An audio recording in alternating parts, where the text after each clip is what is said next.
कुछ टाइम पहले मैंने एक वीडियो बनाई थी जिसमें मैंने आपको बताया था कि सॉफ्टवेयर्स बनाए कैसे जाते हैं, मेंटेन कैसे किया जाता है। उसमें मैंने आपको पूरी हायरार्की बताई थी कि आखिर बिजनेस टीम, प्रोडक्ट टीम और टेक्निकल टीम ये आखिर करता क्या है और ये आखिर काम कैसे करती है आपस में जुड़ के।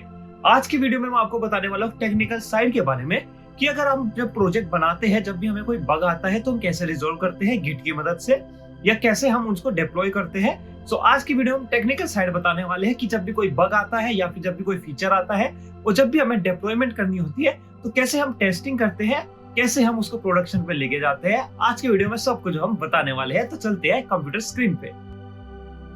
यहाँ चुके हम अपनी कंप्यूटर स्क्रीन पे। अब देखते हैं एक वेबसाइट को। ठीक है, तो ये मैंने सिंपल सा एक लॉगिन पेज बनाया है।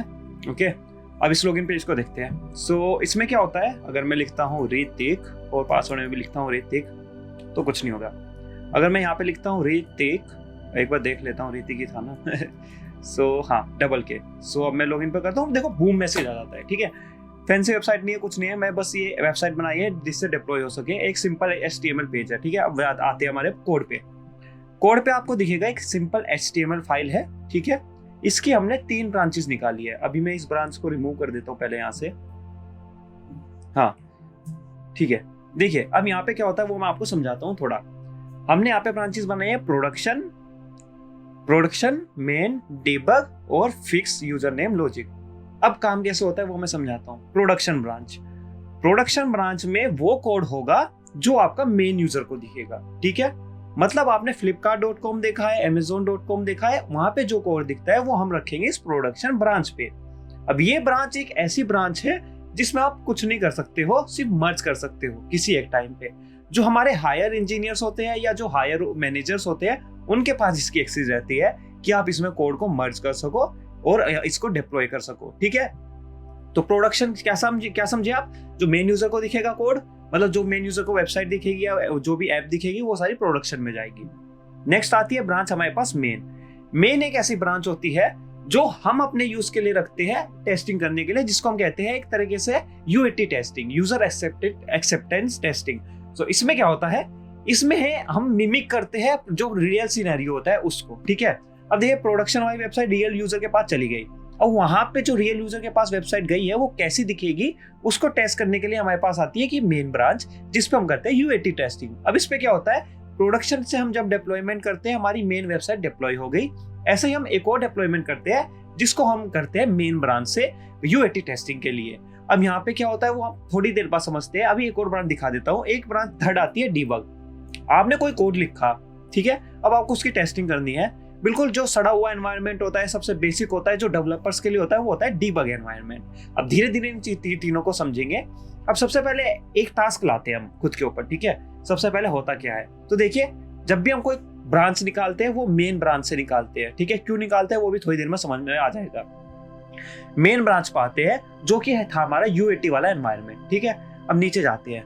अब मान लेते हैं मेरे को कुछ ऐसा चेंज करना है कि यहाँ पे ऋतिक की जगह यहाँ पे कोई और आ जाए, जैसे चौहान आ जाए। ठीक है, जब भी चौहान लिखूं और पासवर्ड में भी चौहान लिखूं तब वो बूम हमारा मैसेज आए, ना कि जब हम ऋतिक लिखे। तो मैंने इसको चेंज करना है, मगर हम डायरेक्ट चेंज नहीं कर सकते हैं मेन के अंदर। ठीक है, डायरेक्ट चेंज इसलिए नहीं करते हैं क्योंकि हमें इसकी टेस्टिंग भी करनी है और मतलब पुल रिक्वेस्ट भी डालनी है, बेसिकली कोड को रिव्यू भी कराना है। तो हम यहाँ से एक नई ब्रांच निकालते हैं। तो जैसे मैं अभी एक नई ब्रांच निकाल देता हूँ, गेट चेकआउट फिक्स, या फिर इसको हम बोलते हैं इम्प्रूव यूजर नेम पासवर्ड। ठीक है, तो हमने एक नई ब्रांच निकाल ली। अब क्या होगा, अब जैसे ही इस पे मैं काम किया, मेरा काम कंप्लीट हो गया। अब मैं इस ब्रांच को कर दूंगा पुश। ठीक है, अब मैं यहाँ पे लिख देता हूँ चेंजेस ऋतिक टू चौहान। ठीक है, अब सबसे पहले क्या काम होगा, मैं इसको पब्लिश करूंगा। पब्लिश क्या होता है, मैं इसको जो भी हमारा एनवायरनमेंट होगा, मतलब जो भी हमारा प्लेटफॉर्म होगा जहाँ पे हम गिट यूज करते हैं वहां पे जाएंगे। अब ठीक है, जैसे मैं यहाँ पे गिटहब यूज कर रहा हूँ तो मैं एक बार गिटहब ओपन कर लेता हूँ। अब अगला काम क्या होगा वो मैं आपको बताता हूँ। यहाँ पे देखिए मैं एक पुल रिक्वेस्ट रेज करूंगा। पुल रिक्वेस्ट क्या होती है, देखिए क्रिएट पुल रिक्वेस्ट। ठीक है, अब मैं चाहूंगा कि मैं ये कोड जो मैंने लिखा है सबसे पहले तो मैं उसकी टेस्टिंग करूंगा। तो मैं यहाँ पे आया, मैंने इसकी टेस्टिंग करी कि लोकल ही है ना, यहाँ लोकल है, कि मैंने अगर चौहान लिखा है और फिर दूसरी जगह भी मैंने चौहान ही लिखा है, लॉगिन करके हमारे पास बूम आ जाए। ठीक है, अब ये सही चल रहा है। अब मैं इसको क्या करूंगा, मैं इसको PR रेस करूंगा। PR रेस करने के बाद मैं किसी एक इंजीनियर को दूंगा जो इसको रिव्यू करेगा, ठीक है। मान लेते हैं मैं खुद ही रिव्यू कर लेता हूँ अभी के लिए। अच्छा, मेरा तो नाम ही नहीं आएगा, ठीक है।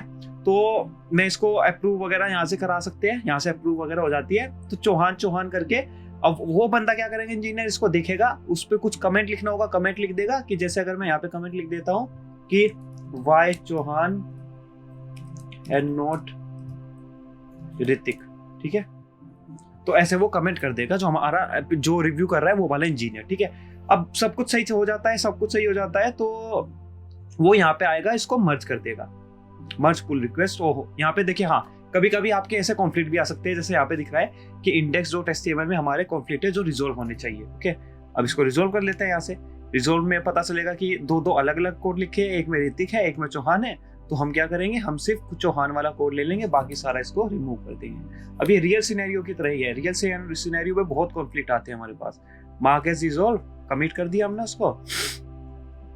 अब हमारी PR मर्ज के लिए रेडी है। अब देखिए यहाँ पे एक और चीज आती है। अभी तो मैं क्योंकि आपको डेमो दिखाने के लिए दिखा रहा हूँ, कई बार क्या होता है, जो हम ये कोड, ये फीचर ब्रांच से हमने जैसे ही हमने इसको पुल रिक्वेस्ट रेज करी ना, यहीं से ही एक वेबसाइट डिप्लॉय हो जाती है जिसको हम कहते हैं डीबग एनवायरनमेंट, जो मैंने आपको पहले दिखाया था। तो जैसे हमारा ये डीबग वाला कोड है, सबसे पहले हमारा कोड इसके अंदर मर्ज होता है, फिर ये डिप्लॉय होता है डीबग एनवायरनमेंट में। मतलब एक डीबग का URL होता है, वहां पे डेवलपर हूं मैं जाऊंगा, सबसे पहले लोकल पे टेस्टिंग करिए, फिर मैं इसकी डीबग पे टेस्टिंग करूंगा। अगर मेरे को दिखाएगा सब सही चल रहा है तो फिर मैं इसको इंजीनियर को पुल रिक्वेस्ट दूंगा। इंजीनियर को पुल रिक्वेस्ट देते ही वो इसको फिर मर्ज कर देगा, अगर उसको सब कुछ सही दिख रहा है। अब क्या हुआ, मैंने लोकल टेस्टिंग कर ली, मैंने डीबग पे जाके टेस्टिंग कर ली, अब ये पुश हो जाएगा UAT पे। UAT का क्या मतलब है, मतलब मेन ब्रांच। मेन ब्रांच हमारी UAT हो गई। अब वहां पे कोड मर्ज जैसे ही होगा, मतलब कोड उसके अंदर चला गया, तो वो डिप्लॉय शुरू हो जाएगा। डिप्लॉय क्या होता है, मतलब बेसिकली वो वेबसाइट UAT पे चली जाएगी। अब UAT क्या होता है, हमारा जो प्रोडक्शन था उसका एकदम मिमिक होता है, एकदम डुप्लीकेट होता है। बस फर्क इतना होता है, वो रियल यूजर को नहीं दिखता है, बस इंटरनल यूजर्स को दिखता है, इंटरनल जो टीम होती है इंजीनियर वगैरह उनको दिखता है। अब UAT पे जाके क्या होगा, जो टेस्टिंग टीम होगी वो उसको टेस्ट करेगी, वहां पे टेस्ट करने के बाद सबको देखेगी क्या सब सही चल रहा है, और फिर सही चलने के बाद वो उसको गो अहेड दे देगी, मतलब कहेगी कि ठीक है सब सही चल रहा है। अब मैं आपको यहाँ पे एक चीज दिखा देता हूँ। मैंने क्या किया है, UAT से एक वेबसाइट डिप्लॉय करी है, ये वाली। तो अगर मैं इस पर क्लिक करता हूँ, अभी देखिए हम पहले देख रहे थे तो ऋतिक के करके बूम आ रहा था। अब यहाँ पे मैं चौहान लिखता हूँ तो चौहान की मदद से बूम आ जाएगा, नहीं आया है, ऐसा क्यों हुआ है, चौहान हो गया। सो वो कैशिंग का इश्यू होगा, इसलिए नहीं आया होगा। तो अभी चौहान लिख के बूम आ गया। तो क्या हुआ यहाँ पे देखिए, अगर मैं आपको दिखाता हूँ, हमने मेन ब्रांच से इस वेबसाइट को डिप्लॉय किया है। तो मेन ब्रांच से जब भी हम वेबसाइट को डिप्लॉय करते हैं, मतलब मेन ब्रांच में जब भी हम कोड को अपडेट करते हैं, वो ऑटोमेटिकली डिप्लॉय हो जाता है। तो अभी देखिए, मैंने, अगर आपने पिछली वीडियो देखी उसमें बताया था हम स्प्रिंट में काम करते हैं, 2 हफ्ते में काम करते हैं, ठीक है। तो अब क्या होता है, हम मेन ब्रांच से क्यों कोड लेते हैं वो मैं आपको समझाने वाला हूँ। तो अगर मैं वापस आता हूँ, अब देखिए 2 हफ्ते में अगर हमारे पास 10 टास्क आए हैं, तो ऐसा तो नहीं है 10 के 10 एक साथ का हम मतलब एक एक करके कंप्लीट करेंगे। हो सकता है 2 एक साथ हो जाए, 3 एक साथ हो जाए, अलग अलग डेवलपर काम कर रहे हैं। तो सबका कोड जो लेटेस्ट कोड होता है वो मेन में मर्ज होता है। इसलिए हमेशा जब भी हम फीचर ब्रांच निकालते हैं, मतलब फीचर पे किसी पे काम करना हो, तो हमेशा मेन से निकालते हैं उसको, कभी भी प्रोडक्शन से निकालते हैं, वरना प्रोडक्शन में पुराना कोड होगा।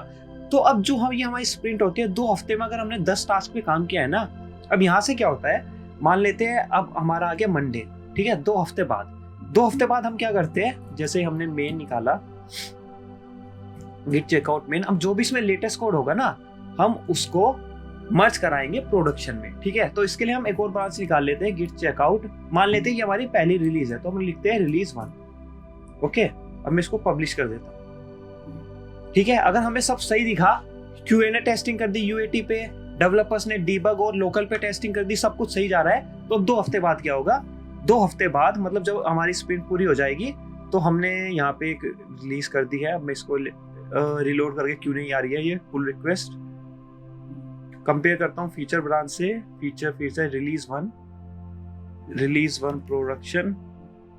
हाँ, फिर हम एक ऐसी PR रेस करेंगे। अब इस PR में जितने भी हमने 2 हफ्ते में काम किया है ना, सारे चेंजेस दिखाई देगा। तो जैसे फाइल चेंजेस में जाता हूँ, अभी तक मैंने एक ही काम किया था, तो यहाँ पे चेंजेस दिख रहा है चौहान। तो अब क्या होगा, अब हम इसको रिलीज कर देंगे। रिलीज का क्या मतलब, वो इसको मर्ज कर देंगे। अब जैसे ही हमने इसको मर्ज किया, ये जो प्रोडक्शन पे था नया कोड हमारा प्रोडक्शन पे चला गया, नए फीचर सारे प्रोडक्शन पे चले गए। ऐसे हमारे सारे नए फीचर जो होते हैं हफ्ते में, 2 हफ्ते में, ये हर कंपनी का अलग रहता है, महीने भी हो सकते हैं, हफ्ते भी हो सकते हैं, साल भी हो सकते हैं। साल तो नहीं होते मोस्टली, हफ्ते, क्वार्टरली या फिर मंथली ऐसे ही रिलीज होती है। तो वहां पे कोड चला जाएगा, अब यूजर को नए फीचर दिखने लगेंगे। तो ऐसे होता है कोड की मदद से एक यूजर को कैसे हम अपना फीचर वगैरह सब कुछ भेजते हैं। अब यहाँ पे एक और बात आती है, देखिए ये सारा प्रोसेस था फ्रंट एंड का, बैक एंड में जो प्रोसेस होता है सेम होता है, बस फर्क इतना आता है कि जब भी हम प्रोडक्शन पे मर्ज करते हैं, पहले हम बैक एंड मर्ज करते हैं, फिर हम फ्रंट एंड मर्ज करते हैं। बैक एंड क्यों मर्ज करते हैं? हो सकता है कुछ नई एपीआई क्रिएट की हो, अगर हम उसको फ्रंट एंड में यूज करेंगे तो बैक एंड हमारा डिस्टर्ब हो सकता है। तो इसलिए हम क्या करते हैं, पहले बैक एंड मर्ज करते हैं, फिर फ्रंट एंड मर्ज करते हैं और फिर उनको लाइव कर देते हैं। तो आपको जो दिखता है ना कि हमारा लाइव हो गया, कोड कैसे हो गया, ये हो गया, वो ऐसे होता है कोड की मदद से। आज की वीडियो में हमने देखा टेक्निकल साइड उसकी क्या होती है। अगर आपको ये वीडियो पसंद आया तो आपको ये वीडियो भी पसंद आएगी, जिसमें मैंने बताया कि आखिर React.js रेंडर कैसे कराते हैं किसी वेबसाइट को। मैंने बताया है बिहाइंड द सीन होता क्या है, बेबल क्या होता है, रिएक्ट कैसे उसका यूज करता है, सब कुछ इस वीडियो में बताया। तो इस वीडियो को जाके देखिएगा। आज की वीडियो में इतना ही। अगली वीडियो कौन सी चाहिए कमेंट कर दीजिएगा, लाइक और शेयर करना मत भूलिएगा। आज के लिए इतना ही। सेविकोलन।